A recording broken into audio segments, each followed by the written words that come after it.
নমস্কাৰ ফ্ৰেণ্ডছ, কি খবৰ? আশা কৰোঁ চবৰে ভালে আছে। আজি মই এটা আঁচনিৰ বিষয়ে ক'ম, যিটো আঁচনি যোৱা বছৰ সকলোৱে এপ্লাই কৰিছিলে।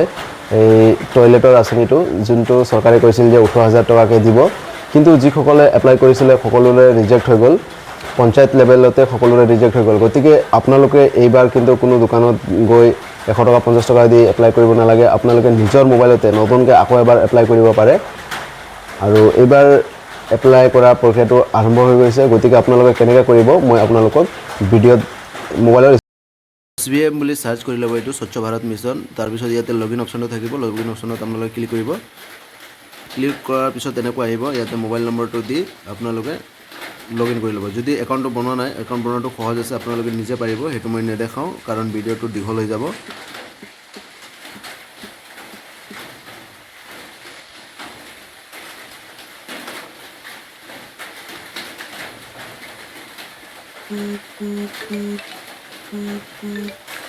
OTP টো কপি কৰি ল'লোঁ।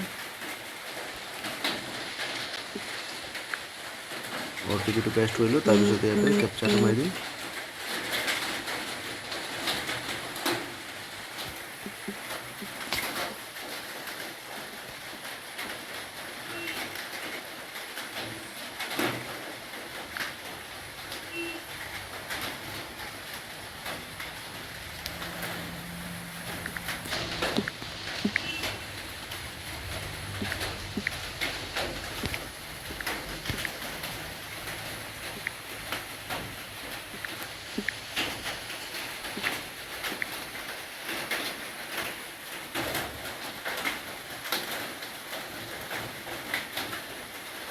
সাইন ইন কৰি ল'ব। তাৰপিছত আপোনালোকে ইয়াতে 3 ডটত যাব, 3 ডটত গৈ নিউ এপ্লিকেশ্যন। নিউ এপ্লিকেশ্যনত চাওক ইয়াতে কি কৰিব আপোনালোকে। ইয়াতে ডিষ্ট্ৰিক্টটো চিলেক্ট কৰিব, নিজৰ ব্লকটো নিজৰ চিলেক্ট কৰিব, গাঁও পঞ্চায়তটো, তাৰপিছত নিজৰ গাঁৱটো, তাৰপিছত হেবিটেশ্যনটো আহি যাব।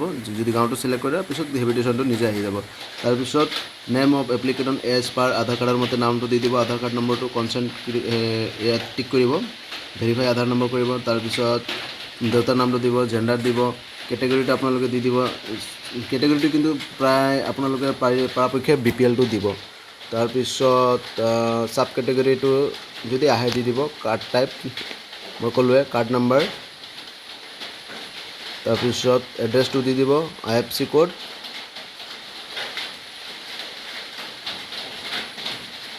তাৰপিছত ব্ৰাঞ্চ এড্ৰেছ, বেংক এড্ৰেছ, এইবিলাক ধুনীয়াকৈ আপোনালোকে নিজে দিব পাৰিব। আৰু বেংক পাছবুকৰ ফাৰ্ষ্ট পেজটো স্কেন বুলি কৈছে, স্কেন নকৰিও আপোনালোকে কেমেৰা ধুনীয়াকৈ ক্লিয়াৰ কৰি 200 KB ভিতৰত দি দিলেও হৈ যাব। তাৰপিছত এপ্লাই কৰি দিব, ধুনীয়াকৈ হৈ যাব।